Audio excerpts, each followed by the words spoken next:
विद्यार्थी मित्र हो, आपण आज प्रकाशवाटा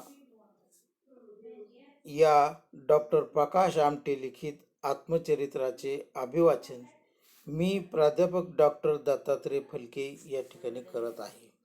यामधील मॅगसेसेसचा आनंद या पहिल्या पाठाचे मी या माध्यमातून वाचन करत आहे. 31 जुलै 2008 हेमलकशाच्या लोकबिरादरी प्रकल्पावरचा फोन खणखणला.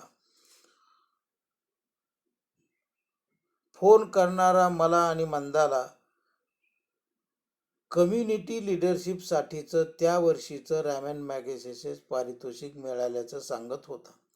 ही बातमी कळल्यानंतर आमच्या घरात आणि प्रकल्पावर आनंदाची लहर पसरली. मॅगसेसेस पारितोषिक हे आशियाचं नोबेल म्हणून ओळखलं जातं, त्यामुळे तसं होणं साहजिकच होतं.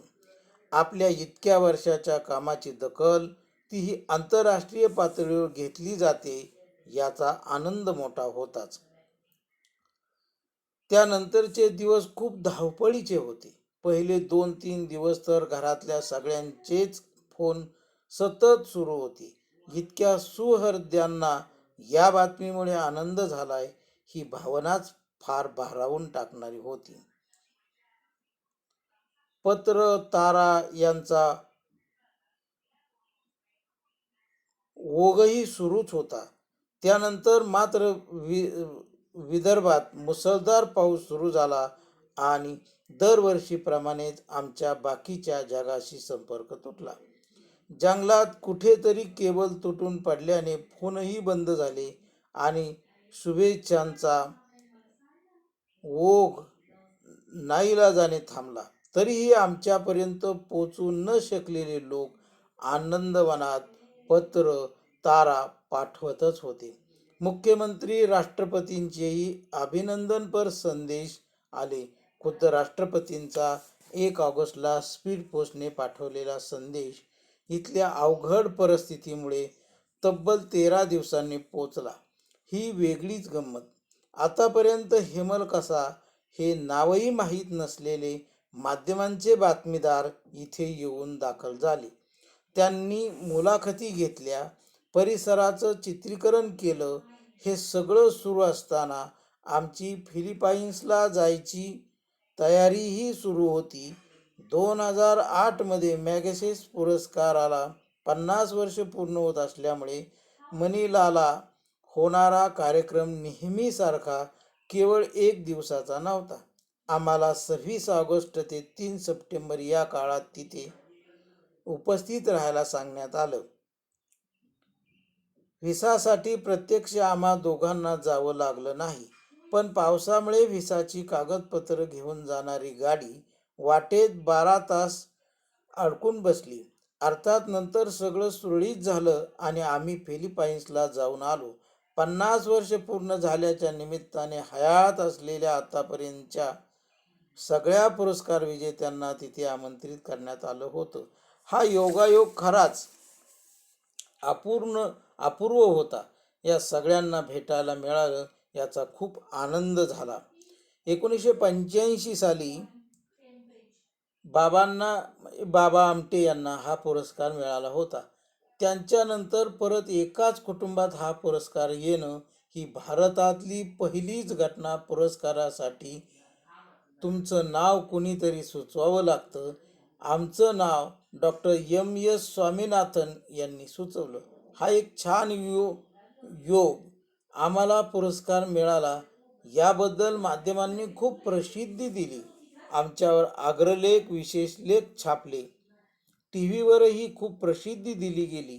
एका रात्रीत आम्ही स्टार वगैरे झालो. पण खरं तर मला आणि मंदाला या पुरस्काराबद्दल काय वाटत होतं? आम्ही पुरस्कार वगैरेच्या पलीकडे गेलो आहोत असं मला अजिबात म्हणायचं नाहीये. रॅमन मॅगसेसेस हा फिलिपाईन्सचा दूरदृष्टी असलेला असाधारण नेता होता. प्रत्येकाला स्वातंत्र्यात आणि आनंदात राहायचा अधिकार आहे हा विचार तो मांडायचा. आम्हालाही कुठंतरी असंच वाटतं. त्यामुळे विचारानं आपल्याशी नातं असणाऱ्या व्यक्तीच्या नावाचा पुरस्कार मिळणं ही खरोखरच चांगली गोष्ट होती. त्यातही हा पुरस्कार आहे तो कम्युनिटी लीडरशिपसाठी. जागतिकीकरणाच्या रेट्यात व्यक्ती आणि समाज यांचं वेगळं अस्तित्व राहणारच नाही, अशी परिस्थिती निर्माण होऊ पाहते. प या पार्श्वभूमीवरही हा पुरस्कार दिलासा देणारा. काहींना कदाचित हे आवडणार नाही, पण व्यावहारिक बाजूने पाहिलं तर या पुरस्कारापोटी मिळणारे $50,000 म्हणजे 20-22 लाख रुपये हेही आमच्यासाठी महत्त्वाचेच. लोकबिरादारी प्रकल्पातर्फे चालवल्या जाणाऱ्या उपक्रमांना या पैशाची कितीतरी या पैशांनी कितीतरी बळ मिळणार होतं.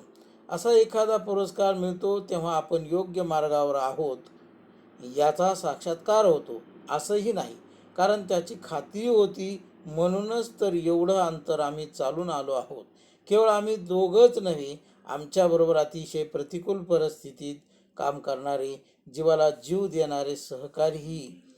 यातले काही जण आपलं शिक्षण, आपल्या नोकऱ्या, शहरातील आपलं सुखकर आयुष्य सोडून इथे आले आहे आणि अगदी मनापासून इथे रमले. हा पुरस्कार त्यांच्या वतीने आम्ही स्वीकारतो आहोत, अशीच आमची भावना होती.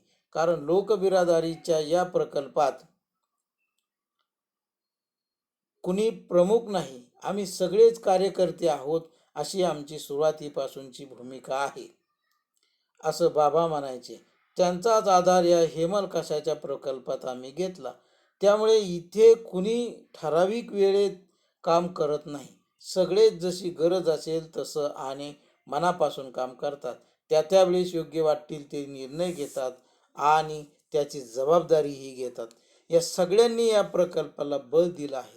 आम्ही सगळ्यांनी जे काम सुरू केलं होतं त्याची कुठेतरी फळं आता दिसायला लागली आहेत, असाही या पुरस्काराचा अर्थ आहे.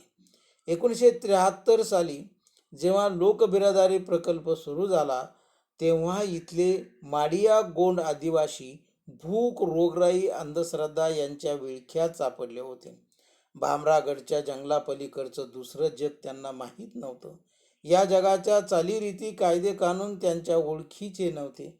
वाहणाऱ्या नद्या आणि जनावरं यांच्या आवाजापलीकडे तिसरा आवाज या भागात ऐकू येत नव्हता. इथला परिसर सुंदर होता, पण ते सौंदर्य रौद्र होतं. जगापासून पूर्ण तुटलेल्या या समाजाला मुख्य प्रवाहाची ओळख करून द्यायचं हे आव्हान आम्ही सगळ्यांनी स्वीकारलं आणि थोड्याफार प्रमाणात यशस्वीही करून दाखवलं. आज हेमलकशाला 40 खाटांचं हॉस्पिटल आहे. तिथे उपचार करून घ्यायला लांब लांबून लोक येतात. इथल्या आदिवासींची मुलं आज शाळेत शिकून शहाणी होत आहेत, बाहेरच्या जगात जाऊन नोकऱ्या करत आहेत. आज इथे हिरवीगार शेती पिकते. इथलं घनदाट जंगल अजून तसंच आहे, पण पक्ष्यांच्या किलबिलाटानं आणि माणसांच्या चाहुलीनं त्याला चैतन्य आलंय. दळणवळणाच्या साधनांनी हेमलकसा आणि बाकीचं जग यात एक पूल बांधला गेलाय. हा सगळा प्रवास अंधाराकडून उजेडाकडे असा होता, कारण इथे पहिली 17 वर्ष वीज नव्हती. आता आमची दुसरी पिढीही या कामात सक्रिय आहे आणि त्यामुळे हे काम पुढे चालू राहील हा विश्वास आहेच. इथला आदिवासी जेव्हा खऱ्या अर्थाने स्वयंपूर्ण होईल, त्याला इतरांच्या कुठल्याही मदतीची गरज पडणार नाही, तेव्हाच इथलं काम पूर्ण झालं असं मला वाटेल. आम्ही जितकी वर्षे इथे आहोत तो कालखंड कुठल्याही सुधारणेसाठी कमी असला तरी एखाद्या व्यक्तीच्या आयुष्याच्या दृष्टीने तो खूप मोठा कालावधी आहे.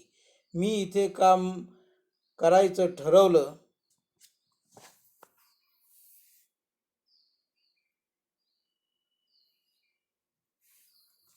मी इथे काम करायचं ठरवलं त्याचा आता विचार करताना असं वाटतं की मी बाबा आणि ताईचा मुलगा होतो.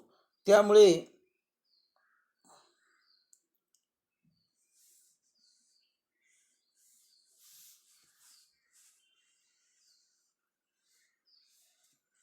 त्यामुळे हे सगळं माझ्यासाठी अगदी सहज झालं.